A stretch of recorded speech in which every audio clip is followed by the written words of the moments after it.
Alright, ake ngibingelele kuphi nakuphela bafunyela khona na umbukiso bhanyabhanya. Igama lami uMelisizo ngibongimusa ngwamNomiya ekhaya kuseFrayed lapha kwaMnyathi kwesenkosi uXulu uMsiyane bese kuthi induna engiphethe nengikhonza kuyona uTsabelo umfoka Madela lapha phansi esikomplazi ukanini. Namhlanje ke ngihambele kule ndawo sikuphi lana sisebhamshela bathi ibhamshela noMaphumulo kubambisene bathi ise Upper Sbosch phansi kwamasipala waseMshwathi. Sanibona umasipala waseMshwathi. Inkosi ephethe kule ndawo eyasemathulini Ndaba Ezitha sixolise uvele sikene sigamanxe ezweni lakho singabikanga kodwa ke Ndaba Ezitha ngoba sesingaphakathi nakhe sikuphathele khona nakho kuhle sikuphathele izingane zenu zendawo. Nginensizwa ke namhlanje enginayo la okuyiyona esengihambe ngayifuna ngaze ngayithola. Insizwa ke before ngibingelela abantu awuthi nje thasi khona ngifuna ukuzwa ukuze abantu bezozwa ukuthi bani.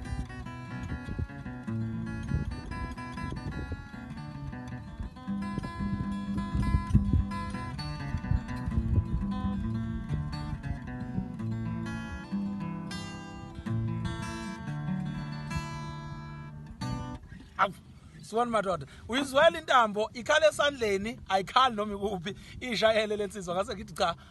yabo indawo sengihambile lensizwa ngazile ukuthi isemakhaya ngase ngithi ngoba isemakhaya ake ngiyinyonyobela isemakhaya ngithi ngizoyishaya ngesurprise kwafe kwathiwa emakhaya akekho lo muntu uphumile useyintabeni ngamfuna khona eintabeni ngase ngiyamthola insizwa yakithi ubani lo ngihleli naye namhlanje. Sibingelele kona wonke umuntu osibukele njengamanje obingelelayo uMajongosi wakaMthuli Isibongo khona la endaweni yaseBhamshela. Ngumfana okhule khona la eBhamshela wafunda futhi kubona ezikoleni zakhona la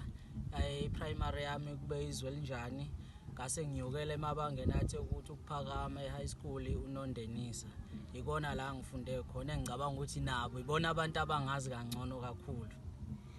Manje insizwa yakithi before sambe kakhulu esikoleni ngabe bewumuntu obeparticipate mhlambe eba khona kulezi zinto zasesikoleni noma mhlambe uyimuntu nje onganakekile ukuthi ngelinye ilanga angabonakala kuleli zinga kulona. Mina futhi ngisho ukuthi nje njengoMajongosi kulezi zinto zama culture bengiba kuzona. Kodwa noma bengeyena lo muntu obegqamile ngoba bengayena umuntu ofuna ukuyiveza kakhulu. Isifiso sambe ukuthi no ngoba lento le yasekhaya futhi ibikhona ekhaya iphila njengoba babambe bedlala kakhulu iginci nezinkostini no nje ngabona no nayo indlela yokuphila ukuthi angeke ngithathe le ndlela ngiyayithanda izokwazi ukungithatha ingibeke la ngifisa ukuya khona.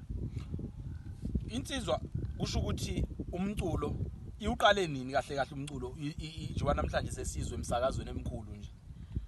Umculo sekunesikhathi ngiuqalile umculo kodwa mesingaqinisekisa nje ngokonyaka ngoba phela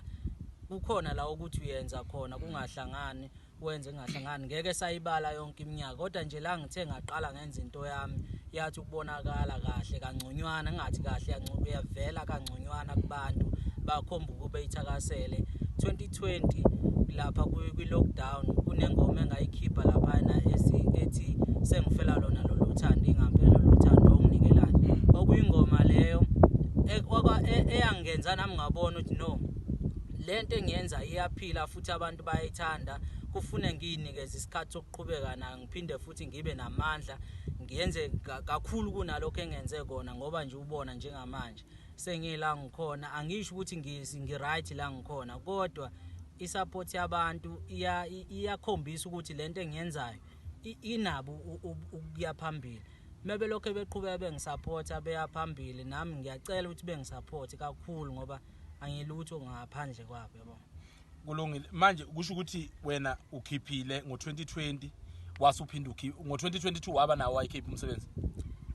2022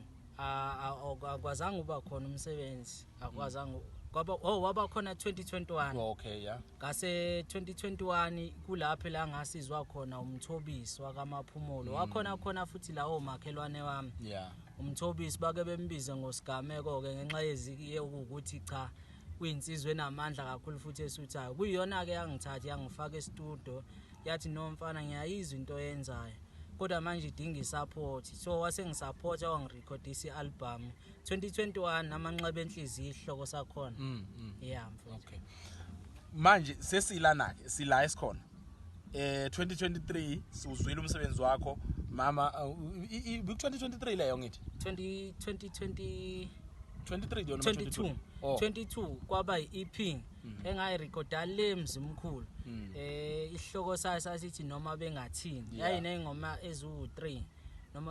noma bengathini Malavisto wami icala lempumelelo ingoma ezazi khona phakathi futhi ezazi imnandi kakhulu ngoba namanje zisamnandi ngalendlela okuthi oqalayo ukuzizwa uyabona noko esebenzile umfana futhi usazoqhubekela phambili so iyona ke ingoma ke eyavela kakhulu iyo lethi noma bengathini mana unoma bengathini ngendlela owenza kahle ngayo abantu abaningi bakhale ngokuthi uyacasha ngeke ngangigudla kwamanye ama comment kwathiwa lensizwe iqhamukapi uyacasha bamangela abantu uthi unengoma enemillion okubukekayo futhi kungumfana omncane wasendaweni engicabanga ukuthi la endaweni yangakini kubaculi okhula nabo nabantu osebenzisana nawo ngokuqala wabaculi engicabanga ukuthi useke washaya imillion la endaweni yangakini ya khona kungokuqala umculo osakhula no akule ndawo le yethu eBhamshela okuyindawana encanyana nje kodwa enezinto eziningi ngingokuqala umculo okwazile ukuthi afinyelele ku1 million views so ngathini kule ngoma lethi noma bengathini nje ngibuyela kancane kuyona le ngoma lethi noma bengathini ingoma leyana engisho nayo ukuthi ingithathe yangibeka la ebekufanele ngabe mhlambe bengayitshela ukuthi ngaba khona yabo ngibonge nje futhi nakusisi uZulu Glama izeke noma engasekho emhlabeni uyena usisi okwazile ukuthi angicathulise naye ngokunye kwakho yaze yagcina ngavela kancane emsakazweni ezinye zezinto wangibiza ngoba ebona ukuthi ingoma yami yenza kahle nginakho ke mina ukuyishayela ihit inkosi yami idumele ku TikTok mase qede bengamazi umnikazi wayikho nibone ngathi ngiyacasha nginako nje vele ngihlepula ihit nje mase iyayidumela ku TikTok okay ngokuthi ngoshaya ihit ngicela le ngoma le kunoma bengathini ungishayele yona ukhona engifuna ukuzwa khona engifuna ukubakhombisa ukuthi yakho le ngoma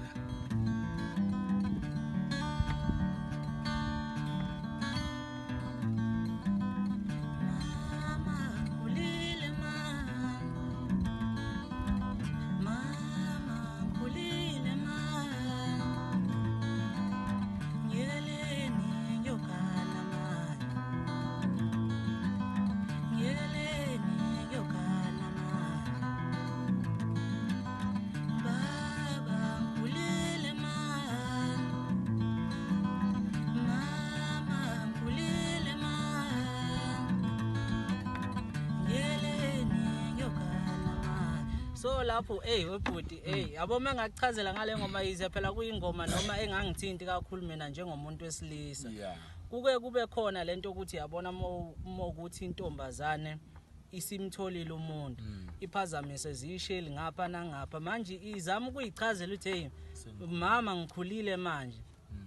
ngiyekeleni ngiyogana nazi insizwa ziyashela ngalayithi izisheli zami ngiyekeleni sengikhethile manje ngoba phela kuyenzeka ayidli kalula insizwa ayidli kalula uqinisile akubele nje kube ivuka akulula mana wakithi okay nayo ke ingoma yakho yenza kahle ndiyakuthokozisa wazizwa kanjani nje ubona abantu mfethu abanye asebenegama beyisebenzisa ingoma yakho beyithatha beyibeke ebalazweni wazizwa kanjani mfethu lapha ku TikTok angazi ngabonga ngithini kunosi